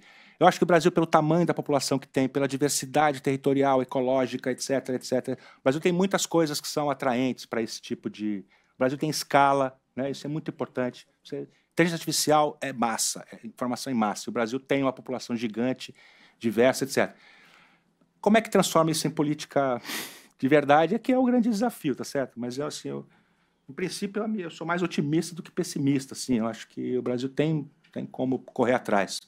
Mas tem que ser muito seletivo, não dá para sair querendo fazer o que os outros estão fazendo, entendeu? Assim, não vamos criar um LLM brasileiro, sabe? Eu acho isso não temos capacidade técnica para isso e não precisamos, para falar a verdade, entendeu? Tem que investir em coisas mais... Mas tem muita gente que é atraída por esses desafios, assim, né? Nacionalistas, assim, vamos fazer uma grande LLM brasileira e tal. Enfim, sei lá. Mas é isso. A gente está chegando no final. Eu queria pedir à Priscila que fizesse o teu relato da Microsoft e o que você olha na indústria, digamos, em termos de parceria com universidades e centros de pesquisa no Brasil. E depois, para terminar, e aí sobretudo para a Olívia, questão do marco regulatório, né? Se esse é um tema, tem um projeto no Congresso que não, enfim, continua tramitando, digamos, letargicamente, se essa é uma questão pendente, se ela está bem encaminhada, mal encaminhada, né? Mas antes eu queria ouvir a Priscila sobre a tua visão sobre essa relação empresa-universidade. Eu acho que hoje existem algumas parcerias, eu acho que a gente poderia estar em outra... desculpa. Existem algumas parcerias, eu acho que a gente poderia ter, inclusive, mais parcerias, mas se a gente pensar do ponto de vista de infraestrutura, eu acho que é isso que as grandes empresas têm que trazer, porque, embora a gente tenha ainda uma deficiência nas áreas de ciências, tecnologia, matemática, ainda no Brasil, de qualquer maneira, tem um público de desenvolvedores muito grande no Brasil. O brasileiro ele é um entusiasta de tecnologia e a gente tem uma população bem qualificada. Então, eu acho que tem como a gente criar novos projetos. Mas se a gente der infraestrutura, eu gosto também um pouco de pensar, a Microsoft tem um programa que chama Founders Hub, que é só para pequenas startups, a gente dá créditos de nuvem para eles começarem. Então, assim, não precisa ser extremamente regulado, pode ser não regulado neste aspecto, né? Onde você dá créditos e cada empresa vai desenvolver e tem muitos estudantes que entram nessa história para fazer seus projetos de pesquisa como parte paralela ao seu trabalho de universidade. Muito bom. Bom, para fechar esse tema do marco regulatório, todo mundo pode opinar, mas acho que naturalmente acho que é a Olívia. A Olívia poderia... Não tem uma frase famosa, né? É muito difícil fazer previsões, especialmente sobre o futuro, né? Então, acho que aqui é a mesma coisa. Acho que a gente tem vários projetos de lei em tramitação, mas esse é digamos, a bola da vez, acho que o que mais tem potencial de aprovação. Por um lado, é natural e tem um lado bom que ele não seja aprovado de forma imediata, sem discussões, pelo contrário, né? Tem um tempo de maturação, de discussão com a sociedade, mas o ponto é que também é preciso algum tipo de regulação. Então, nós fizemos um debate sobre esse projeto com um senador do Tocantins, que era o relator no Senado, faz tempo. Então, foi na saída da pandemia, salvo engano. Então, exato. E aí, eu acho assim, que para mim, né, é natural que demore um pouco, mas não pode demorar muito. A gente já tá vendo ondas variadas de inteligência artificial e ele continua lá. Então, eu acho que é urgente, sim, que essa regulação apareça, claro, né, considerando todas as preocupações de debate com as empresas, os trabalhadores, sociedade civil, academia e etc. Mas, assim, é hora, né, de colocar um ponto final na discussão e também endereçar a regulação, ainda que ela seja talvez mais geral num primeiro momento e depois outras mais específicas venham como desdobramento.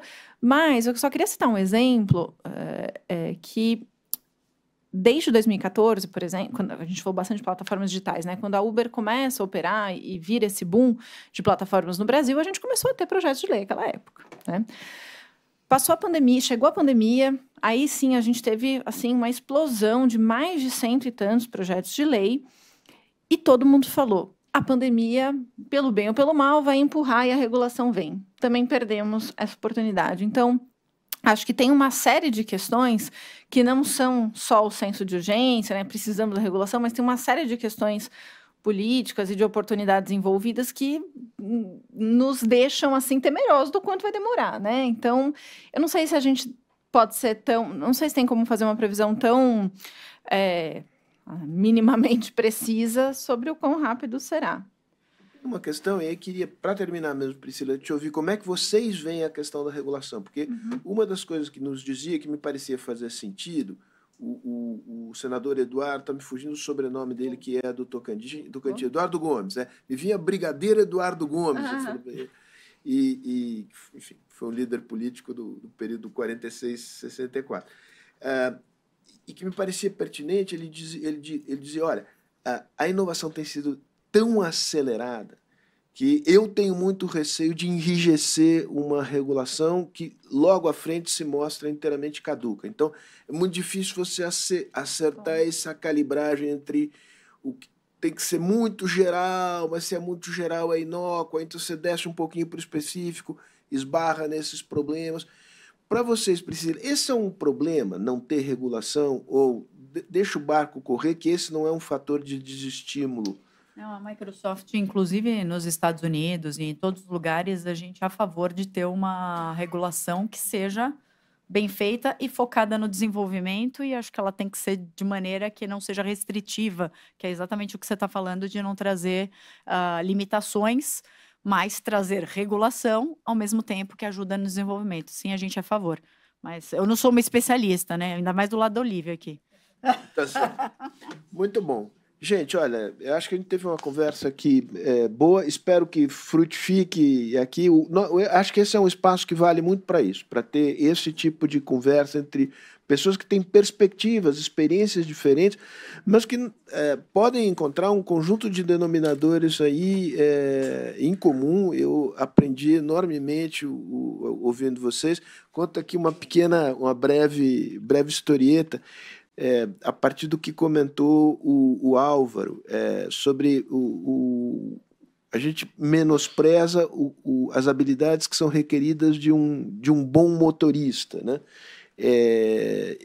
Aliás, desse ponto de vista, eu sou um pouco corporativo, porque eu sempre continuei usando táxi, muito mais do que Uber, porque acho eles melhores e tem o corredor e o preço não faz tanta diferença. Mas alguém pode me acusar de conservador. Agora, outro dia...